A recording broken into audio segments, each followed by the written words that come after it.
we are going to watch Sword Art Online video. Why did Sword Art Online fall from grace? I want to be real with you guys. Sword Art Online used to be my favorite anime in 2012. When I was in 6th grade, lining up for recess, I was so excited. I was like, I can't wait for 2025 for when they bring the Nerve gear to life and I can find my waifu in game. I was like 13, man. And I thought this was the best show I've ever watched in my life. Looking back on it, I really had rose-tinted glasses, man. Let's lock in. Let's watch this. Sword Art Online is one of the most influential animes to exist, but when it first came out, a lot of people praised it for its unique concept, great story, decent characters, but as the years kind of went on, that opinion has changed. Sword Art Online came out during a time where, you know, anime changes every year. I mean, look at JJK now. Look at all the shows that we have now. It came out during a time where there wasn't a lot of anime. And specifically, there wasn't a lot of like video game self-insert anime. There was Guilty Crown. Maybe that counts. Not really. There was Log Horizon. But Log Horizon was more mature, right? Sword Art Online really catered to the power fan. Like Sword Art Online back then is what solo leveling is now. Not to say that that's a direct comparison, but like you get the idea, right? Like back then, this was during a time where there was nothing like Sword Art Online,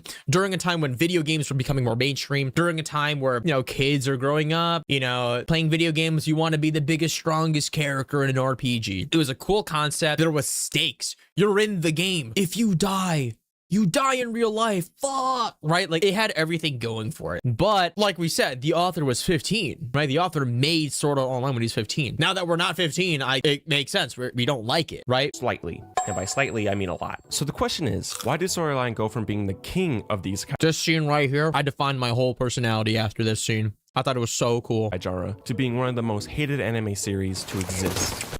Let's start from the beginning. Sword Art Online is about this guy named Kirito. He's basically an industry plant to convince you that gamers are cool and badass and... Let's be real here. If Kirito existed in real life, he'd be fat, bro. Why is he cool? By the way, hold up. Kirito as a character does not make any fucking sense. He's like, what, 16? Do you guys remember that one point where they meet, Yui, the little chick, the little daughter girl that just so happens to be like a god program, whatever it is. And to save Yui, Kirito hacks the game to turn her into like an object to save her. How the hell do you know how to do that? And why didn't you log everyone out? Why didn't you type in the first 4 episodes are really good, but then I feel like it kind of fell off. I think Azuyo has so much potential. If they actually literally just stuck with the idea, you're in a game. If you die, you die, right? You die, you die. It would work. They did it with Alicization. They did it with, I don't know what Alicization was. Is that after GGO? It's like season 3 or season 4, whatever it was. That was good. There was stakes. Kirito's back in the game. Time flows differently. He's all alone. If he dies, he will die. Crazy. And then they fuck it up. Random bullshit. Go. Anyway, let's keep going. Normally don't look like that. He just bought the most anticipated game of the year, Sword Art Online. It comes with the Nerve gear. It's a VR headset that uses microwave transceivers that read the brain so players can use all 5 senses during gameplay. The closest thing we have to VR interactions is like Roblox chat rooms. Why are we so behind on this? Why can't we do this yet? That doesn't matter because Kirito is having fun and goofing off and helping this guy. He's not important, don't worry about him. Things are great. That's until the creator of the game, Akihiko Kayaba, shows up and goes, "Hey, how's it going? I'm gonna trap you guys in the game now." Gaben can do the funniest thing right now with the brand new Steam VR headset. But don't worry guys, Kirito is a beater, a master beater. He played the beta of the game and knows all the tricks to become OP and save everyone. That's the gist of the story. I'd say it's nothing special, but at the time it was a really unique concept. Instead of being transported to another world with magic, the creator of Sword Art Online, Reki Kara... Rising of Shield Hero is so good, but I do think it kind of fell off. I think after the initial plot, it's kind of weird. Am I tripping out? I haven't watched it. I'm gonna rescind my opinion. I wish the abridged beta testing part in the first episode should have been part of the OG anime. Yeah, I feel like I say the problem with Sword Art Online, number 1, yeah, it was written by a 15-year-old author, right? But also number 2, just like the work as it is. It takes so many different turns. Like the first 4 episodes, it's like someone's life is on the line. right? Who's that first chick that Kirito likes? Sachiko, whatever her name is, right? She's the one that got destroyed in the dungeon. You know, Kirito opens up the light and hears her voice message. I thought that was super touching. I thought that was super, super like, wow, this is a dark world. And then the next 12 episodes, it's him and Asuna living in a fucking cabin. And then after that, his sister wants, like, the arcs just didn't really make sense to me. I think that was what really turned a lot of people off. It's like it went from this is a video game, stakes are on the line, we gotta save the world, we gotta free our soul from the nerve gear, and now it's like, well, I kind of want to sleep with my brother. You know, like it just doesn't make any sense. And that's why I really like Alicization until Alicization stopped making sense. Transported to another world with magic, the creator of Sword Art Online, Reki Karahara, asked, what if technology was so advanced your mind could be put into a game with technology that was actually being crowdfunded and made in 2012? I remember sitting. Instead, we got whatever the fuck this is. You sure about that, darling? Trust me, nothing's impossible. You sure about that? Yes, I am, because I am noticing. I can't. How long is this bit? I can't. How long is this bit? If you made it this far, why not hit that subscribe button? It really helps me out, and I would really... Not after that, bucko. Not after that. I have a question. What do you think about Berserk? Berserk's good. I read it. Never watched any of the animes and stuff. Karahara is clearly a gamer, because Sword Art Online really feels like a real RPG, from like the small things, the UI, the sound effects, to really big things like there being immortal objects that they can't destroy, to the skill trees and the quest lines and the dungeons they have to do. And each floor is different and unique, from floors that have floating islands, ooh, with waterfalls. What didn't make sense to me is when Kirito died against the big boss, he became a ghost. Yeah, random bullshit go. I will say. Imagine if they made a creature capture game with SAO's premise. There's not like the premise of going into Nerve Gear, but like a tower. And in the tower, there's Pokemon on each floor. That is what determines the progression of the game, or like stakes of the game. Maybe instead of a tower, it's like how deep you go. The deeper you go. Where did you get that potion from? Dude, I don't even remember SAO stuff, man. They're making a new SAO game too, dude. I'm gonna fucking play it. Flowing down them. Or this one where it's always dark, except for these crystals that light up the area. Interesting. Or this one where it has a giant lake. How the hell did they eat again? I forgot. They just ate food, right? How does that even work? If they had technology to simulate eating food, why didn't the author make a porn game? What are you doing? What is this wasting? Why are you wasting the Nerve Gear? Why would you make a game where you want to kill everyone? When Sword Art's story focuses on the dangers of technology, identity, and survival, we get amazing storylines like episode 3, the one that I think is the most memorable in the series. So good. The episode in which Kirito makes friends and almost forgets that they're trapped in a game and starts... I love this episode, bro. Everyone dies miserably. I love it. I mean, you could tell they're disposable. I mean, look at their character designs, man. Sachiko looks like a wee character. To actually have fun again, just to be reminded that this is no game, as he has to watch each and every one of these new friends die before his eyes. But who cares about that? Because the next episode skips months into the future, and Kirito is helping this little girl revive her little dragon pet, and it's all about how OP he's gotten in the last couple of months. Where was that power when his friends died? As the series kind of went on, people realized that Sword has a really big problem with its pacing.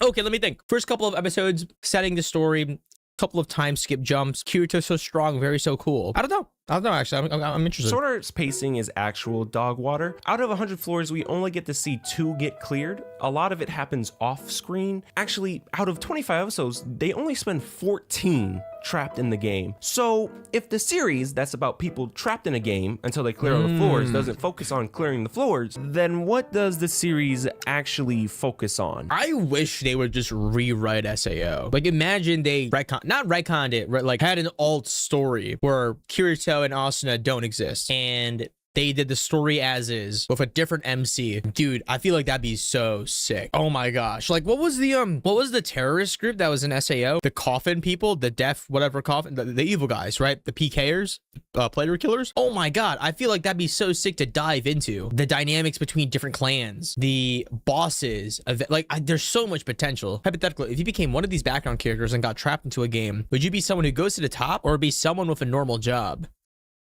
I would kill myself. I'd be like that one guy that jumped off the cliff. I'm gone, man. Well, the relationship between two awkward teenagers, Stuck in SAO with bad writing? Hell no, dude. I'm gone. of course. That's not to say that Asuna and Kirito's relationship is bad or boring. Some might argue it's as iconic as other anime relationships. It just shouldn't have been the main focus of season 1. It easily could have been a really good subplot. But the worst thing about this is even this plotline is poorly paced. They go from not liking each other to being kind of friends to being friends to really liking each other. He has a valid point. Yeah, like when I think about SAO, first 12 episodes are stakes, drama, and every episode is just Kirito with a different chick. It is kind of crazy that like they spend like the latter half of a season just, you know, him being with each other, laughing, coughing. You're thinking about Def Gun. I got no clue, bro. They should do an SAO remake. There's so many problems inherently with the story. I feel like it would have benefited from like having another MC. Like imagine if during this arc, different main character. Also, where are all the male characters? Why is it only Kirito? We had Klein, but Klein's a loser. He doesn't do jack shit. Man, he's cool. But like, where are the other male MC? Like, think of another male main character besides the weird pedo guys and the leader and the creator of the game. There's no one else. Kirito, Klein, that's it. Where are the dudes? I want a sausage party. What is happening? I know there's stuff in like the movies and whatnot. Like they have Eugene and Alicization, but like, I feel like they could have really benefited from another guy. Put fucking Sasuke in here. Put him in SAO. But we don't have an edgy main. We don't have an edgy main character because our main character is the edgy main character. You have to give credit to Kawahara. He has himself stated that season 1 has tons of plot holes and is poorly paced. That's why he went back and he did what now? So apparently he's gone back and made Sword Art Online Progressive, which is a soft reboot to basically the first arc of the series. What? And it's supposed to focus more on clearing the floors and building Kirito's and Asuna's relationship more naturally. And honestly, the first movie isn't that bad. It's out! What? I've never heard of this. What the Sword Art Online Progressive? Oh my god, 3 years ago. Sword Art Online Progressive is not a rewrite since the story was not in the original light novel and web novel. The movie adaptation of Aria of a Starless Night could be considered a rewrite since it also appeared in part between E1 and 2. Interesting. Okay, so wow. I guess I know what I'm doing today. I'm gonna watch this. This is really cool. I'm gonna watch this and see how good it is. I might rescind the comments of this video. Lock in. pretty good. I will say though that the second movie has some pacing issues as they once again skip floors, but at least it's more of a jump from 1 to 5 and not, let's say, 1 to 30 like the original series did. I don't know how it's going to fix the rest of the series though. As the series kind of went on, the quality dropped as well. Alfheim isn't a bad arc. I don't even want to watch Alfheim, bro. I actually hate this arc. It sucked. Hey, we all got out of SAO, but your girlfriend, my girlfriend, is stuck in a different game and being trapped by a weirdo. I hate this plotline so goddamn much. It makes no sense. What do you mean you have a romance with your sister? Get out of here. Per se, it just has some issues, tiny a lot of ones, issues. like incest. Oh, and the fact that the stakes of dying in game are gone, which was the whole gimmick of the show, but it had a solid villain, good fights. It's an okay arc. I don't. How is Yui in here? I hate it, dude. Oh my fuck. I'm honestly surprised that I stuck with SAO watching this. None of it makes sense, especially looking back. Like, this is hot trash. Have I seen ReZero? Nope. I watched the first episode and then I dropped it when I saw the femboy. Hate it, but once Gun Gale starts, maybe I should watch it because of that. Oh, it's all downhill from there. And I really liked the idea of Gun Gale, Kirito solving a murder and working with the police to catch a killer in the game seems like a really cool idea. But it's actually ass, dude. They spoiled the mystery in the opening like dumbasses. So why did they also turn Kirito into a femboy in GGO? Why did he make him into a girl? Their explanation is that Yui is in the game because it's the same code. Dumb. I noticed that the animation improves, everything else starts to get flushed down the toilet. I just think the writing wasn't there. And then they make the next victim a main character when no main character in this series has died ever. Yo, I will say, out of all the characters, I think Sinon is one of my favorite ones. She's so goddamn cool. Your weapon's a big ass sniper. I can't count on my hands how many times Kirito just pulls something out of his ass just because the plot needs him to. Random bullshit go. Let me hack the mainframe and make my daughter alive. She is now an ethereal program that can hack any game and go into any game because that makes sense. I will say I disagree with Alicization. I think Alicization is one of the best parts of SAO. I love Alicization so goddamn much. It's so good. Obviously, there's some parts that could be better. Do something cool, like being able to somehow code. That's what I'm saying! What do you mean you know how to code? Freaking 15-year-old loser that just bought the nerve gear. How do you know how to code? And like what language, like, you know what I'm saying? It doesn't make any sense. Or dual wielding all of a sudden and hiding that skill. All right, but dual wielding was kind of fire though. That was kind of fire. That was kind of fire. That was For whatever reason. Oh, and don't forget the multiple times he's died and has just gone, nah. Also, he releases this pheromone, probably gamer sweat, that makes every woman in a 25 miles radius just fall in love with him. I hate that, bro. They really should have made Kirito a fucking loser. I feel like if they rewrote SAO and Kirito is just the biggest loser of all time, but he's so good at what he does that everyone acknowledges him. All the top clans are like, Kirito, the dual wielding swordsman, handsome, cool, hot. But imagine the twist if this motherfucker, the top PvPer, the top player, the top beater in SAO is fat as hell. That would be crazy. Like, how are you moving like that? How are you killing everything? They should have did that. They should have did that. And then the love interest will love him because of him, not because he's cool and hot, but because he's fat and tough. That's how you save SAO. I've saved it. It's already done. Already Why? done. He's also voiced by my mortal enemy, Rice Pappenbrook. Who is Then this? Asuna goes from being this character who her whole point is she has to carve her own way to basically relying on Kirito. She just becomes the damsel in distress. Forget fucking about hate this carving her own arc. path and ALO, Asuna arc, I hate it. It's so bad. I remember watching it in my living room and my mom was like, so what you watching there? Hated that arc. Oh my god, I wish I could erase it from my mind. being independent. No. She needs Kirito to save her I don't want to watch. No, I'm not watching that part. I'm not watching that part. until we get back to the third season, which I didn't watch. And all these interesting side characters, not you, are introduced and then they're never elaborated I forgot about on. this guy! Despite all of that, Storyline holds a very special place in my heart. I credit it as one of the series that got me into anime, and I think a lot of I agree. SAO's not, it's not as bad when you think about the time that it came out in. There wasn't a lot of video game anime out then.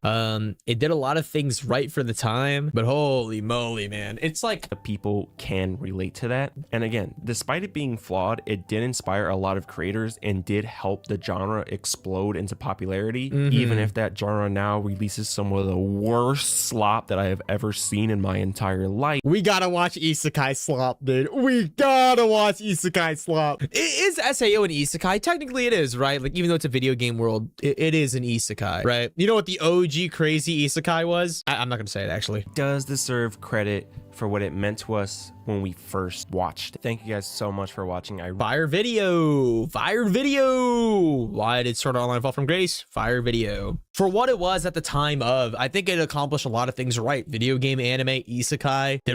When did it even come out? Let me search it up. Sword Art Online. A1 Pictures animated it. Dude, 2012, man. Yeah, that's how it is.